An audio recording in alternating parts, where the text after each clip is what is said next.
Is this the new thing? What is this? I don't know what they said. What's...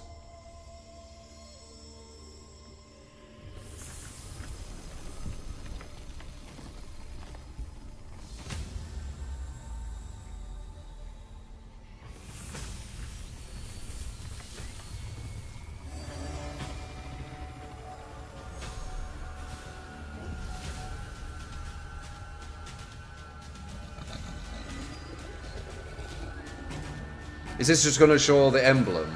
Oh, it's giving... That better not be the sneak of them. 2 swords, yeah. See, I knew that. I don't know who the other one is. Kirkery. That better not be the sneak of it, though. Seriously. That guy looks like Raiden. That's cool. That better not be the sneak preview of it, I swear. I bet it is, you know.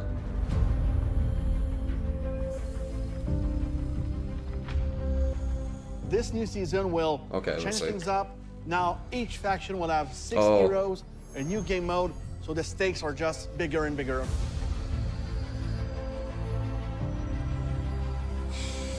In Horror and Havoc, we are introducing 2 new heroes, the ARAMUSHA and the Shaman. Cool. The uniqueness of the Shaman, the feral aspect. The first time I saw the Shaman in action, it was like, okay, it's so different. I really like the way she fights, the way she moves on the battlefield. Oh, she's the Kirkery, never mind. Feel how much an animal she is.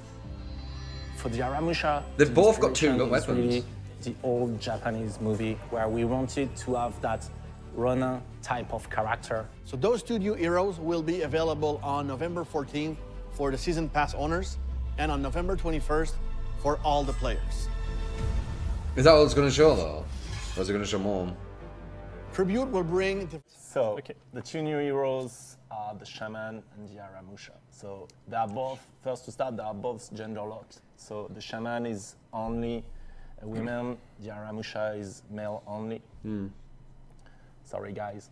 But in terms of customization, so I was seeing people on the chat saying, ah, she's ugly, etc. Okay, that's what you think.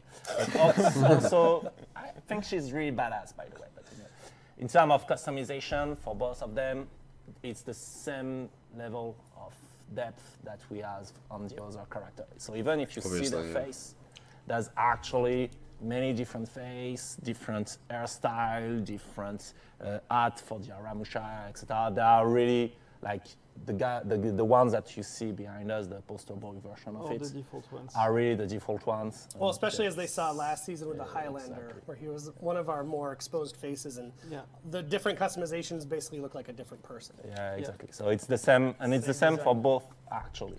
So if your criteria for playing this game is that the character is your type that you'd like to date... They're not going to show gameplay until next week, sadly. We know that maybe now. there's a customization that'll work for you, that'll make you more attracted to you. Maybe they'll talk about something they do, I don't know. Maybe your choice should be more, instead of the character that I would like to date, it's the one that you're afraid to fight because she's going to kick your ass. Which, by the way, the Shaman is fucking awesome.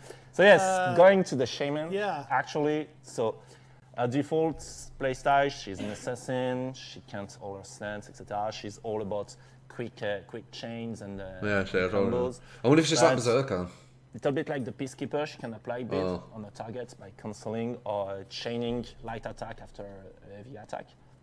But then, when the target is bleeding, she has a bloodlust effect. And now, one of her moves is change. And she can actually rush on the guy and basically hit her face. And that move deals a lot of damage. So a lot of the gameplay of the Shaman, it's how to put pressure on your opponent in order to be able to apply bleed, in order to be able to have... It's the way it's going, Rooney. The game's going more not as reactable attack characters. She's really interesting to play. They've already decided that. On top of that, I really think that her attitude, her emotions are really, really cool. It's going to be more kind of, I guess, mind games. Some really cool emotes. So you'll see that next week. Can't wait for you guys to see that.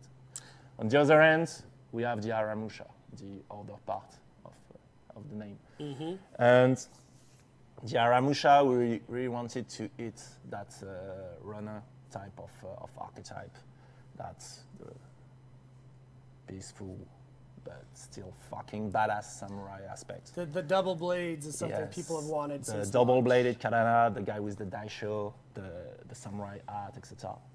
And his play style, he has many tricks in it, but one of his key strengths is that he has an infinite chain with his two blades, and with a lot of mix-up in it. So basically, he has that chain, and if you attack twice in the same direction, that gives you a more powerful finisher. But that finisher, you can cancel it or mix it up into another move or into a kick. Kind of like Berserker. Sounds like Berserker. Core play style is really based around that infinite chain and how you like Berserker. You can bait your opponent into it. And then he has another move that, because he's actually really good at counter-attacking, he has some pretty decent dodge, etc. And he has a defensive stance. So unlike shield characters, he can't hold it forever. It's time-based defense. So when you go down on the right stick, or it goes full defense. But based on the outcome of your full defense, you get some pretty nasty moves. So he's really good. And he has also some really badass execution.